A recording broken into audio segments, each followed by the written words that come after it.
Shams, we got to welcome in a major star to our show. Star forward of the Minnesota Lynx, Naphessa Collier. How you doing today, Naphessa?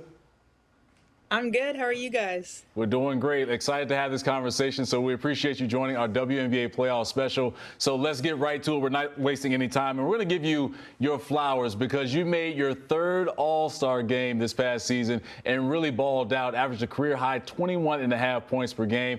And so you were doing this after giving birth in your first season to your beautiful daughter, Mila. So what do you credit your rise to stardom and continue to rise that star in the WNBA too with their numbers that you put up this past season? Just a lot of hard work. I mean, having Mila, my daughter, was definitely the toughest rehab that I've ever had to go through. And so just getting my body back to where it was, just that baseline, was a lot of hard work. And then once you get there, obviously you want to be better than when you left. So my last full season was in 2021.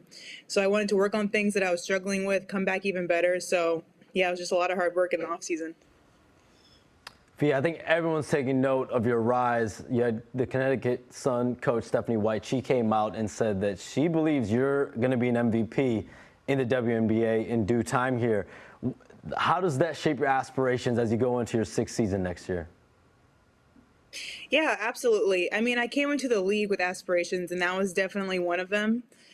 So it's definitely something that I have my eye on and something that I'm going to push for, you know, just like everyone. I'm going to try to be the best player that I can. So it's absolutely a goal for myself that I've set for the near future.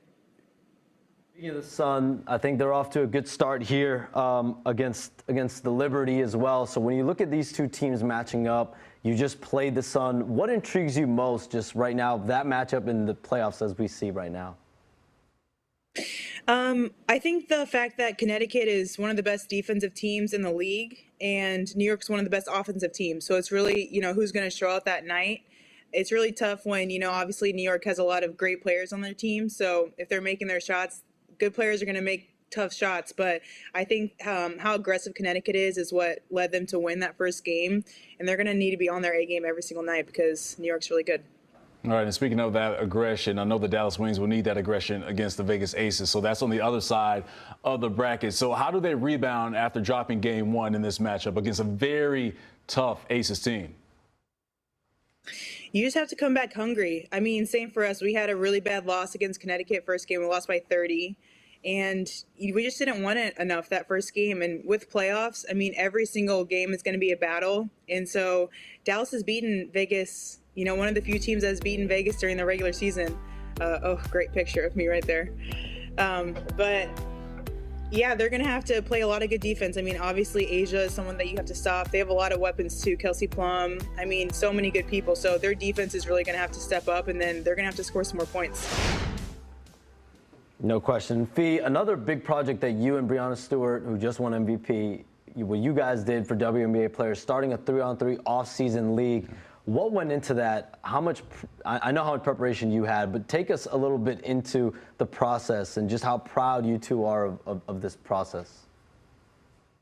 We're really proud. We're super excited. So we're launching in 2025, and really it started with the goal that a lot of WNBA players, a lot of players have to play overseas in order to make money in the off season, in order to get better, but visibility is one thing that really goes down. And as you guys know, social media and your visibility outside the court is such a huge part of the game now. So that goes totally dark in the off season when we're overseas. And we wanted to give people an option where if you get better, you're playing in the States, so your visibility is still up. And you're not forced to go overseas, so you're still making comparable money. So we're really excited. And then also just women's sports is on such a rise. Obviously, we in women's sports know how profitable and awesome it is, but I feel like the rest of the world is catching up now. And so we also want to profit because there's so much room to make money in the women's game. And so we want to make profit too off of, you know, the product that we're putting on the floor. So we're really excited. No, it's awesome. And another unique thing about your life is your husband is your trainer, and your trainer is your husband, Alex Buzzell. What is that like for you? Probably one of the most unique relationships in the WNBA in professional sports. So what is that relationship like for you? And also being able to be around, I know he trains guys like Kyrie Irving, Trae Young, Carmelo Anthony, he's worked with Kobe Bryant in the past. So what is that like for you, just having that in your life? Well, first of all, it's awesome that I don't have to pay for training, so that's a nice plus. But it's so cool. I mean, I know I'm biased, but the way that Alex sees the game is so special, and it's the reason that I started training with him in the first place. He's such an amazing, he studies the game so well, and the way that he teaches it, I think he really tailors to the individual player, whoever he's training. And then also, obviously, being around the people that he trains, it's really cool to see their work ethic and like how they're training up close. And I can take little tidbits, especially, you know, when he was training with Kobe and the girls, I emulate a lot of my game off of that. So to be able to ask him questions like face to face about that stuff was really cool. Same thing with Kyrie. Like, it's just really cool to see those people that you watch on TV for so long and get to ask them questions personally face to face. Is there a big lesson you've gotten from any of the guys? Obviously, Alex trains dozens of players. What's the biggest advice that you think you take day to day?